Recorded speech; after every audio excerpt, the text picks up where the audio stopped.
Monsieur Namori Keïta. Venez, s'il vous plaît.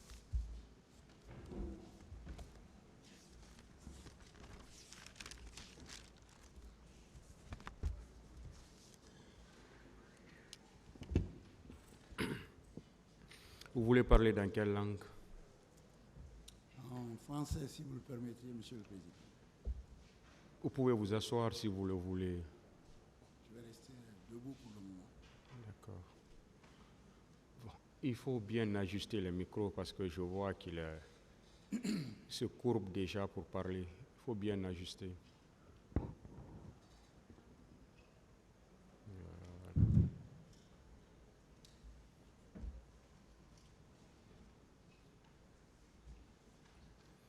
Vous êtes cité à la barre de ce tribunal par Monsieur le procureur de la République pour témoigner dans cette affaire.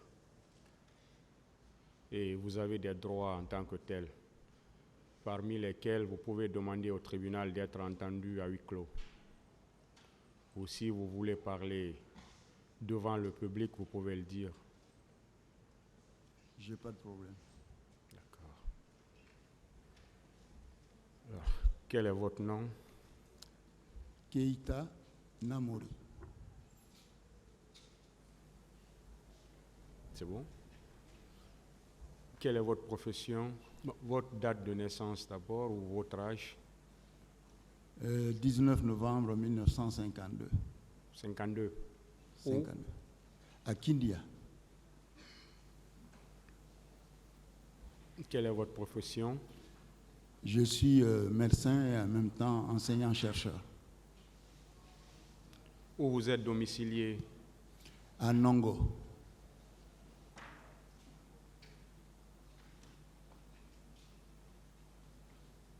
Est-ce que vous avez des liens de parenté avec les personnes qui sont assises dans le box des accusés ou avec les différentes parties civiles de cette affaire? Non. Est-ce qu'il y a des liens de subordination entre vous? Non. Des liens d'alliance? Non. Aucun lien, pratiquement. Pardon? Aucun lien. Aucun lien. Alors on va vous entendre à titre de témoin dans cette affaire. Et vous allez dire au tribunal ce que vous avez vu, ce que vous avez entendu. Et le faux témoignage est une infraction qui est prévue et punie par la loi. Alors vous allez jurer de dire à la barre de ce tribunal, sans haine et sans crainte, toute la vérité et rien que la vérité. Sur ce, vous leverez votre main droite et direz « je le jure ». Je le jure. Alors, M. Keïta, dites au tribunal tout ce que vous savez à propos des événements du 28 septembre 2009. Merci, Monsieur le Président, de me donner la parole. Je pense que l'histoire que je vais raconter ne sera pas très longue, elle sera bien brève. Le jour du 28 septembre, comme tous les jours d'ailleurs, même si c'est des jours fériés parfois, je quitte chez moi assez tôt, puisque j'habite un peu loin, pour arriver au service aux alentours de 7h15, 7h30. Ce fut le cas le même jour. Alors, je suis sorti, il y avait une toute petite pluie fine qui tombait ce jour-là. En passant, puisque j'avais entendu à la radio, comme tout le monde, qu'il y aurait une manifestation au stade du 28 septembre, en passant devant le stade, à cette heure-là, il n'y avait pratiquement personne. Avec les commerçants qui ont l'habitude de faire la vente dans la zone. Je suis donc rentré à l'hôpital. J'ai fait le tour de l'équipe de garde, puisqu'il y a toujours une équipe de garde 24 heures sur 24 dans les hôpitaux, de façon générale. Et puis, je suis allé m'installer dans mon bureau. Et j'ai commencé à travailler. Parce que je profite de ces jours-là pour rédiger les cours et puis essayer de regarder les programmes de recherche que nous avons. Et c'est ce que j'étais en train de faire. Et puis, longtemps après, j'ai entendu des bruits sourds. Au début, j'ai pensé que c'était des explosions. Et puis après, il y a eu des bruits répétitifs, qui ont succédé à ça. J'ai compris qu'il s'agissait de tirs à l'arme à feu. J'étais dans mon bureau. Et j'ai appelé un de mes assistants pour lui demander s'il avait entendu la même chose que moi. Il me dit oui, monsieur, mais j'ai l'impression que les tirs viennent du stade. Je dis ah bon. Donc, je suis resté dans mon bureau. 1 heure après, le même assistant m'a appelé parce qu'il a quitté le service de gynécologie obstétrique que je dirigeais à l'époque pour aller aux urgences voir ce qui se passait. Parce que ses camarades de garde qui étaient aux urgences n'arrêtaient pas de lui dire qu'il y a des blessés graves qui arrivent du stade.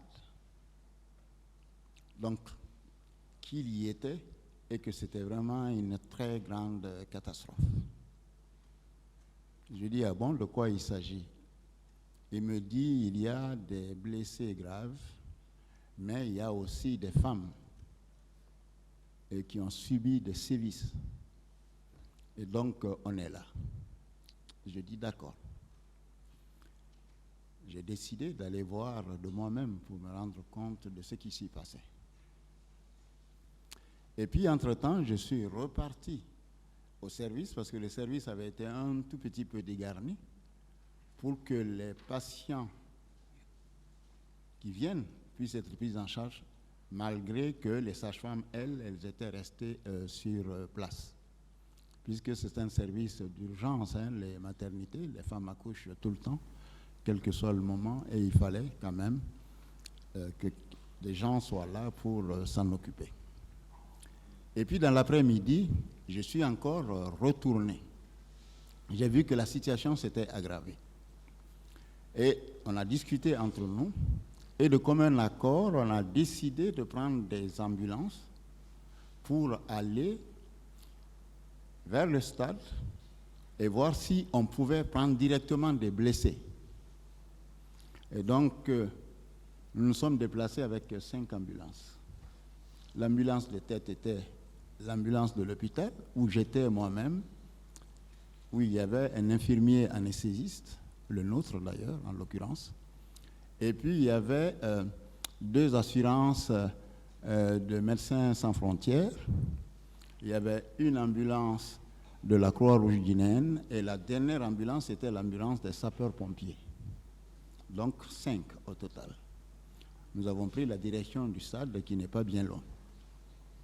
Arrivé sur l'esplanade, il n'y avait pas grand-chose. Mais les grilles du stade étaient fermées, complètement fermées.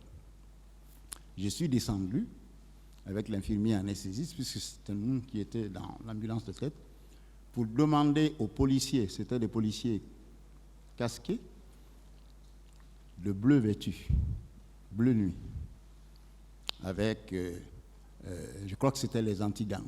C'est comme ça qu'on les appelle, en tout cas, de façon générale.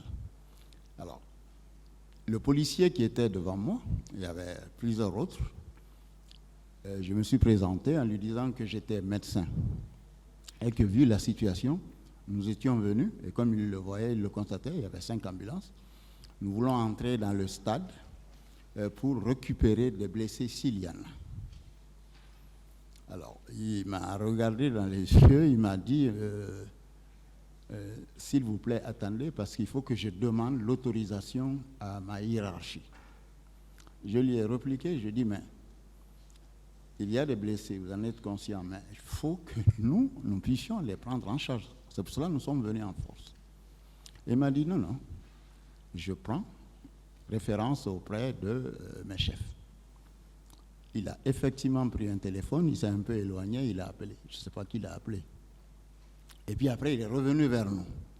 Il m'a dit, ne vous en faites pas, nous n'avons pas besoin.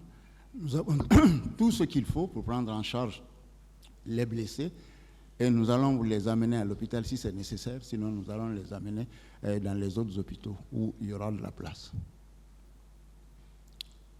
On a dit, d'accord, puisque c'est votre décision, nous avons décidé donc d'aller dans les quartiers parce qu'on nous avait informé à l'hôpital qu'il y avait des blessés qui étaient couchés dans les quartiers, en particulier à Dixine-Bora, à l'Andrea-Port, et puis dans le quartier de Dixine. Nous sommes ainsi sortis, les 5 ambulances, se suivant pour aller dans le quartier. Dans le quartier de l'Andrea-Port, nous avons été stoppés par une patrouille de bérets rouges qui nous a arrêtés pour nous dire mais qu'est-ce que c'est que ça? De toutes les façons, tous ceux qui ont fait des conneries, nous allons les avoir et nous allons les sanctionner à la hauteur de leur forfaiture. Alors, je lui ai dit, j'ai essayé de lui répondre que moi j'étais médecin, que je n'avais rien à voir avec quoi que ce soit. J'essayais de faire mon travail et c'est tout. L'anesthésiste qui était avec moi m'a dit, ne discute avec personne, nous sommes venus pour travailler et il faut qu'on continue. Alors sur ces faits, ils ont laissé la route, nous avons continué. Il n'y a pas eu de violence, hein, ça je l'assure. Mais dans le quartier, comme il y avait beaucoup de bérets rouges, les gens avaient peur de dire qu'ils avaient hébergé des blessés. Ils nous faisaient des signes. Certains faisaient comme ça, en nous voyant passer. D'autres nous faisaient ce genre de signes pour nous dire qu'ils avaient des blessés. Et nous aussi, on leur disait que nous allons revenir plus tard quand il y aura une situation un peu plus sereine. Nous avons ainsi continué vers Dixine-Bora, vers là où habite M. Mamadou Silla, dans cette zone-là. Nous avons fait tout le quartier où nous avons commencé à ramasser des blessés qui étaient là, des gens qui nous voyaient, qui nous signalaient, et puis on les embarquait pour les amener vers l'hôpital. Nous avons fait un tour complet, nous sommes revenus sur nos pas. Nous avons aussi embarqué quelques blessés et nous sommes revenus vers l'hôpital. Mais dans ce lot de blessés, il n'y avait pas, bien heureusement, de blessés très graves. Il y avait des coupures au niveau des cuisses, au niveau des jambes et autres, mais il n'y avait pas de blessés véritablement graves qui mettaient en vie la vie en danger de ces gens-là que nous avons pris en ce moment précis. Nous sommes ainsi revenus à l'hôpital. Nous avons remis ce que nous avons récupéré à l'équipe qui était sur place. Et puis, nous avons essayé, nous les avons pris en charge.